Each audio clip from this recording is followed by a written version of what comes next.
तो दोस्तों आरपीएससी यानी राजस्थान लोक सेवा आयोग सेकंड ग्रेड टीचर 2024 के लिए ऑनलाइन फॉर्म कैसे भरा जाता है इसके बारे में इस वीडियो में आपको स्टेप बाय स्टेप जानकारी देने वाला हूं, यानी फॉर्म भरकर आपको दिखाने वाला हूं। नमस्कार साथियों, मैं हूं आपका अपना साथी राजगुरु जी और आप देख रहे हैं राजगुरु जी एडू यूट्यूब चैनल। तो दोस्तों सेकंड ग्रेड का फॉर्म भरने के लिए सबसे पहले आपको अपनी खुद की एसएसओ आईडी में लॉगिन करना पड़ेगा और इसके लिए आपको एसएसओ आईडी के लॉगिन पेज पे हो जाना पड़ेगा और यहां पर आने के बाद आपको एसएसओ आईडी अपना पासवर्ड ये कैप्चा इस बॉक्स में आपको डालना, फिर आपको लॉगिन पे क्लिक करना है। जैसे आप लॉगिन पे क्लिक करोगे तो इस तरह से आप अपनी एसएसओ आईडी में वो लॉगिन हो जाओगे और यहाँ पर एक एप्लीकेशन आपको दिखाई देगी जिसका नाम है रिक्रूटमेंट पोर्टल।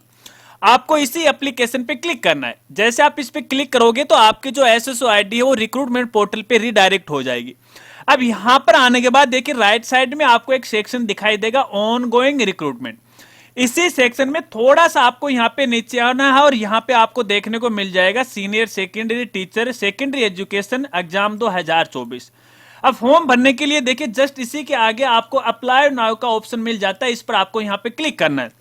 लेकिन दोस्तों फॉर्म भरने से पहले खास जानकारी मैं आपको देना चाहूंगा, यदि आप एसएसओ आईडी के थ्रू पहली बार ये फॉर्म भरने जा रहे हैं तो सबसे पहले अपना ओटीआर यानी वन टाइम रजिस्ट्रेशन कर लीजिएगा, क्योंकि इसके बगैर आप अपना ये आवेदन फॉर्म है वो भर ही नहीं पाओगे। और जिसने यहाँ पे ओटीआर कर चुके हैं और अभी तक उन्होंने ओटीआर की केवाईसी नहीं की है तो पहले केवाईसी को कंप्लीट कीजिएगा। केवाईसी कैसे कंप्लीट की जाती है, ओटीआर का रजिस्ट्रेशन कैसे किया जाता है, इसके लिए हमारी अलग अलग वीडियो है। सभी इंपॉर्टेंट वीडियो का लिंक आपको वीडियो के डिस्क्रिप्शन में मिल जाएगा। यहां पर मैं केवल फॉर्म भरने की प्रोसेस आपको बता रहा हूं। तो जैसे आप अप्लाई नाउ पे क्लिक करोगे तो क्लिक करने के बाद यहां पे देखिए सबसे पहले आपको सब्जेक्ट है वो दिखाई देंगे। अब आप जिस भी सब्जेक्ट के लिए फॉर्म भरना चाहते हो उस सब्जेक्ट पे आपको क्लिक करना है। मैं यहां पे देखिए आपको सोशल साइंस का फॉर्म भरने की प्रोसेस बता रहा हूं। हालांकि देखिए सभी में जो प्रोसेस रहेगी वो एक जैसी रहेगी, फर्क केवल यहां पे सब्जेक्ट का है। तो आप अपनी आवश्यकता के अनुसार किसी एक सब्जेक्ट पे आपको यहां पे क्लिक करना है। तो सबसे पहले यहां पे देखिए आपको अपनी ओटीआर की डिटेल वो दिखाई देगी। इसे एक बार सही तरीके से चेक कर लीजिएगा। अगर आपकी कैटेगरी में किसी प्रकार की कोई गड़बड़ी है तो पहले उसे चेंज कर लीजिएगा, अपडेट कर लीजिएगा। उसके बाद आपको यहां पे प्रोसीड पे क्लिक करना है।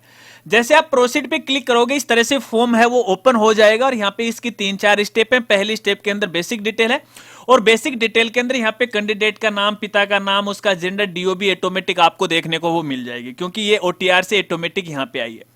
अब यहाँ पे देखिए जो माता का नाम है कैंडिडेट को है मैनुअल भरना पड़ेगा। इसके बाद जो भी आपकी कैटेगरी एससी एसटी ओबीसी आवश्यकता अनुसार भर दीजिएगा। अगर आप डिसेबिलिटी ग्रुप से हैं तो आवश्यकता अनुसार सेलेक्ट कीजिएगा, अन्यथा नॉट एप्लीकेबल है यहाँ पे लागू कर दीजिएगा। इसके बाद यहाँ पे देखिए अगर आप विवाहित हैं तो मैरिड कीजिएगा या फिर अनमैरिड कीजिएगा, या तलाकशुदा हैं तो आप अपनी आवश्यकता के अनुसार सेलेक्ट है वो कर लीजिएगा। अगर आप यहाँ पे देखिए मैरिड करोगे ना तो आपको यहाँ पे अपने जीवन साथी का नाम है वो लिखना पड़ेगा। महिलाओं के लिए पति का नाम और यहाँ पे पुरुषों के लिए पत्नी का नाम आपको लिखना पड़ेगा, ठीक है ना। इसके बाद यहाँ पे आपका जो भी जीवन साथी है उसके पिता का नाम आपको यहाँ पे है वो लिखना पड़ेगा, इसे आप खाली वो नहीं छोड़ सकते। इसके बाद आपकी शादी कब हुई वो तारीख आपको इस कैलेंडर से यहाँ से सिलेक्ट है वो कर लेना। इसके बाद यहाँ पे देखिए आपके जो बच्चे हैं बच्चों की संख्या आपको भरनी है। यहाँ पे एक जानकारी दी गई है 1 जून 2002 से पहले और इसके बाद कितने बच्चे हैं। तो मान लेते हैं कि यहाँ पे देखिए 1 जून 2002 से पहले हमारे 0 बच्चे हैं और उसके बाद हमारा 1 बच्चा है। जैसे आप यहाँ पे लिखोगे तो टोटल बच्चों की संख्या यहाँ पे आपको देखने को मिल जाएगी। इसके बाद यहाँ पे आपका मोबाइल नंबर देखने को मिल जाएगा, आपकी आधार आईडी देखने को मिल जाएगी, आपकी मेल आईडी देखने को मिल जाएगी, आपकी जन आधार आईडी आपको देखने को मिल जाएगी। तो यहाँ पे देखिए एक तो आपका मोबाइल नंबर ये है और यहाँ पे एक आपको व्हाट्सएप मोबाइल नंबर भी देना है, ठीक है। अगर ये दोनों सेम है तो आप यहाँ पे सेम भी है वो डाल सकते हैं, ठीक है। अगर आप यहाँ पे देखिए अभी तक आपने अपने आधार को वेरीफाई नहीं किया है तो यहाँ पे देखिए आपको वेरीफाई का ऑप्शन मिल जाएगा। अगर यहाँ पे वेरीफाई का ऑप्शन नहीं मिल रहा है तो इसका मतलब है कि आपका आधार वेरीफाई हो चुका है, डायरेक्ट आपको यहाँ पे अपनी जानकारी भरनी है। चलिए इसके बाद यहाँ पे आपसे पूछा गया है आवेदन के लिए। अगर आप राजस्थान के अनुसूचित क्षेत्र से हैं तो आपको यस करना, अन्यथा आपको यहाँ पे नो करना। इसके बाद यहाँ पे देखिए आपके पत्राचार का पूरा पता आपको यहाँ पे लिखना है और पता अपना सही सही लिखना है। इसके बाद आपको नेक्स्ट पे क्लिक करना है। यहाँ पे देखिए सबसे पहले आपसे पूछेगा कि आपने जो मोबाइल नंबर और मेल आईडी डाली है क्या वो सही है, तो आपको यहाँ पे ये सब वो कर देना, अन्यथा आपको यहाँ पे नो करना है। सही है तो ही आपको यहाँ पे यस करना है। इसके बाद यहाँ पे आपकी पर्सनल डिटेल आपको फिल करना पड़ेगा। सबसे पहले आपकी राष्ट्रीयता क्या है, बाय डिफॉल्ट यहाँ पे इंडियन आपको देखने को मिलेगा। इसके बाद यहाँ पे आपका जो होम स्टेट है वो आपको सिलेक्ट करना है। तो यहाँ पे देखिए जो कैंडिडेट राजस्थान के उनको तो यहाँ पे बाय डिफॉल्ट राजस्थान देखने को मिलेगा। इसके अलावा यदि आपने एसएसओ आईडी या फिर ओटीआर दूसरे स्टेट से किया है तो यहाँ पे आपका स्टेट का नाम है वो दिखाई देगा, सेलेक्ट कीजिएगा, अपना डिस्ट्रिक्ट यहाँ से सिलेक्ट कर लीजिएगा, फिर आपका जो ब्लॉक है वो यहाँ से सिलेक्ट है वो कर लीजिएगा। इसके बाद यहाँ पे जो भी आपकी तहसील, आपका जो भी गांव है यहाँ से सिलेक्ट है वो कर लीजिएगा। इसके बाद यहाँ पे पूछा गया पूरा स्थापित, इसका मतलब है कि आप यहाँ पे इंडिया में आके बसे हो क्या, तो ये नो में आपको यहाँ पे जवाब देना। इसके बाद यदि आपके पास कोई स्पेशल कैटेगरी है, जैसे आप कोई एक्स सर्विसमैन हो तो आपको यस करना है। अगर एक्स सर्विसमैन हो यस करोगे तो यहाँ पे सर्विस का स्टेटस आपको बताना पड़ेगा। अगर आपने एनओसी ली है तो इसको सिलेक्ट कीजिएगा। अगर रिटायर्ड कर्मचारी हैं तो इसको सिलेक्ट कीजिएगा। रिटायर्ड हैं तो पीपीओ नंबर और रिटायरमेंट की डेट आपको यहाँ पे वो डालनी पड़ेगी। मेरे केस में मैं से यहाँ पे वो नो कर रहा हूँ। चलिए, इसके बाद यदि आप कोई उत्कृष्ट खिलाड़ी हैं तो यस नो में आपको जवाब देना है। जैसे आप यहाँ पे यस करोगे तो यहाँ पे देखिए जो गेम है वो आपको सिलेक्ट करना पड़ेगा, किस प्रकार का गेम है, नेशनल या इंटरनेशनल है, आवश्यकता के अनुसार जैसे आप इसे सिलेक्ट करोगे। तो सबसे पहले यहाँ पे देखिए खेल की जानकारी आपको देनी पड़ेगी, जैसे खेल का नाम है, आपकी संस्था का नाम है, कौन से साल में आपने भाग लिया था, टूर्नामेंट का प्रकार आपका कैसा है, ये सारी जानकारी आपको भरनी पड़ेगी। अगर आप पे ये लागू नहीं हो रहा है तो ऐसे केस में आपको यहाँ पे नो करना है। इसके बाद यदि आप एनसीसी कैंडिडेट है तो यस कीजिएगा। जैसे आप यस करोगे तो आपको डेट है वो डालनी पड़ेगी, अन्यथा आप पे लागू नहीं होगा। इसके बाद यदि आप भूतपूर्व कैदी रहे हैं तो आपको यस करना है, अन्यथा आपको नो करना है। जैसे आप यहाँ पे यस करोगे तो डेट आपको यहाँ पे डालनी पड़ेगी। जानकारी आपको सही सही भरनी है, कोई छुपानी आपको नहीं है। चलिए, इसके बाद यदि आप राजस्थान सरकार के पंचायत समिति या जिला परिषद या राज्य सार्वजनिक क्षेत्र के कर्मचारी हैं तो आपको यहाँ पे यस करना। यस करोगे तो संबंधित डिपार्टमेंट आपको यहाँ से सिलेक्ट है वो करना पड़ेगा। अगर आप पे ये चीज लागू नहीं हो रही है तो आपको यहाँ पे नो करना। चलिए, इसके बाद यदि आपके पास कोई एडिशनल कैटेगरी, अतिरिक्त श्रेणी है जो आप पे यहाँ पे लागू हो रही है इनमें से, उसको आपको यहाँ पे सिलेक्ट करना है। अगर लागू नहीं हो रहा है तो आपको सिलेक्ट करने की आवश्यकता नहीं है। इसके बाद आपको नेक्स्ट पे क्लिक करना है तो आपके देखिए ये स्टेप है वो कंप्लीट हो जाएगी और अगली स्टेप में आपको अपने एजुकेशन की जानकारी वो भरनी पड़ेगी। अब सबसे पहले यहाँ पे देखिए एक बॉक्स आपको देखने को मिलेगा, इस पर आपको यहाँ पे टिक है वो लगाना है। इसके बाद यहाँ पे देखिए जो भी आपकी एजुकेशन है सभी एजुकेशन आपको यहाँ पे डालना है। सबसे इंपॉर्टेंट जो एजुकेशन जो कंपलसरी है वो यहाँ पे कक्षा 10वीं 12वीं और कॉलेज की है, ये तो है ही है। इसके अलावा यदि आपकी अदर एजुकेशन है तो उनकी इंफॉर्मेशन आप यहाँ पे डाल दीजिएगा। देखिए मेरे केस में एजुकेशन की इंफॉर्मेशन यहाँ पे ऑटोमेटिक आ चुकी है, क्योंकि इस एसएसओआईडी के द्वारा पहले भी फॉर्म भरे गए थे तो ऑटोमेटिक पीछे से डेटा इसने यहाँ पे उठा लिया। यदि आप पहली बार फॉर्म भर रहे हैं और यहाँ पे देखिए बिल्कुल खाली नजर आ रखा है तो ऐसे केस में सबसे पहले तो यहाँ पे आपको अपना सब्जेक्ट है वो डालना है। जैसे अपन 12वीं की बात करें तो जो भी आपका सब्जेक्ट रहा है, जैसे हिंदी, हिस्ट्री, पॉलिटिकल साइंस जो भी है वो आपको डालना। बोर्ड कौन सा है उसका नाम आपको पूरा लिखना, आपके रोल नंबर कितने वो लिखना है। इसके बाद आपका जो रिजल्ट रहा है, सीजीपीए, ग्रेड, परसेंटेज जैसा रहा है सिलेक्ट कर लीजिएगा। कौन से साल में पास किया यहाँ से सिलेक्ट कर लीजिएगा।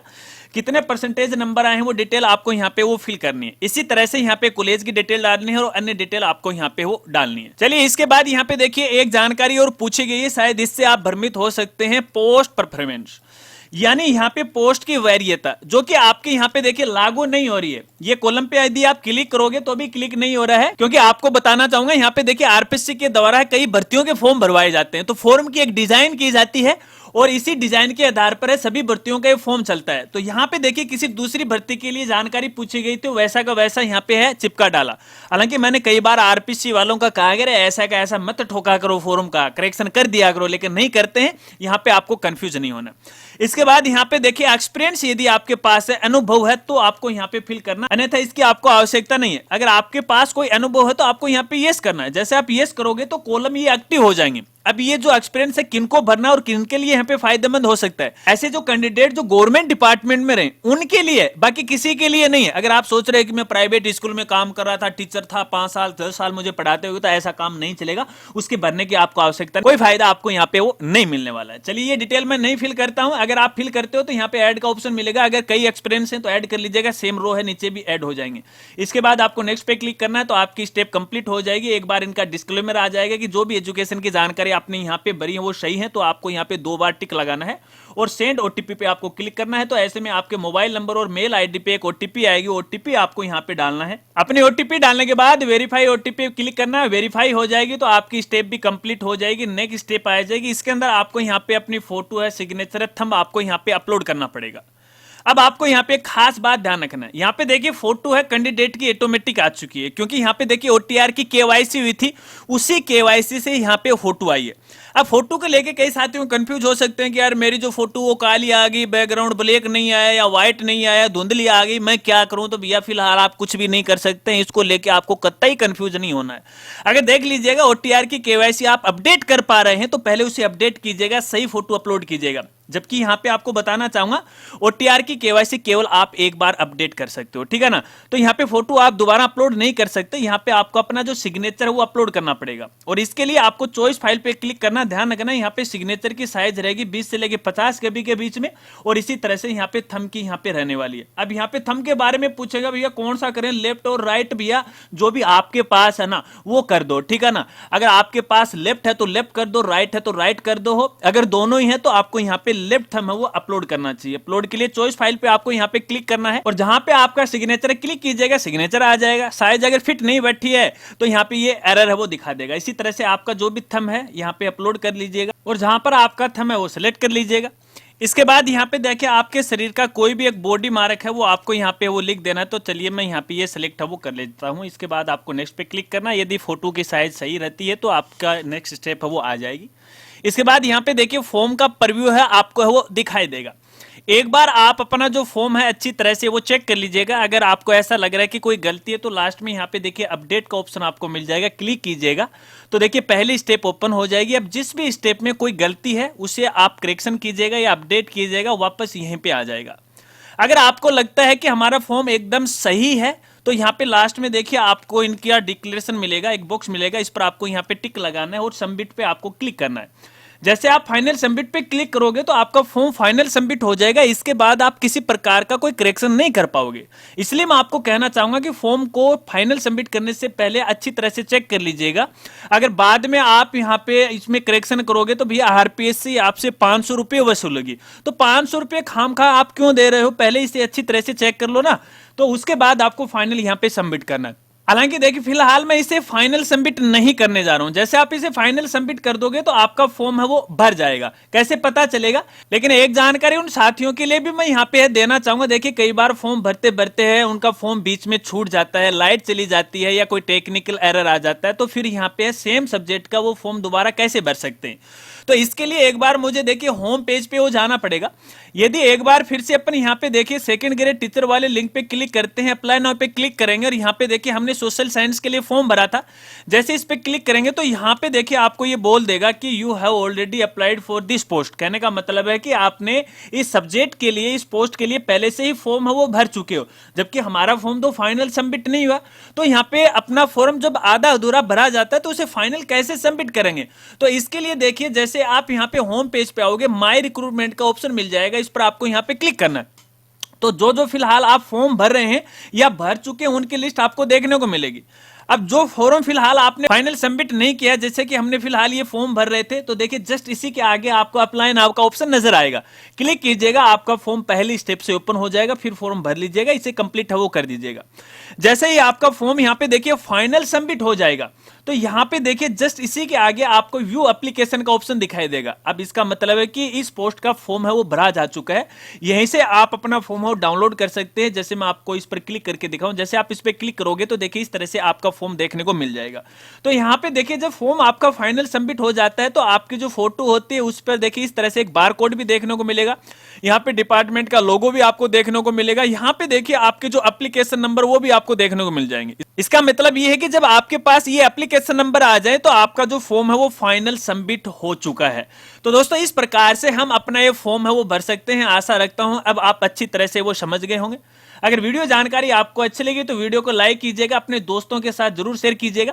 अगर इस फॉर्म में भरते समय आपके सामने किसी प्रकार की कोई समस्या आ रही है या फिर आपका कोई सवाल है तो बेझिझक आप मेरे साथ जरूर शेयर कीजिएगा।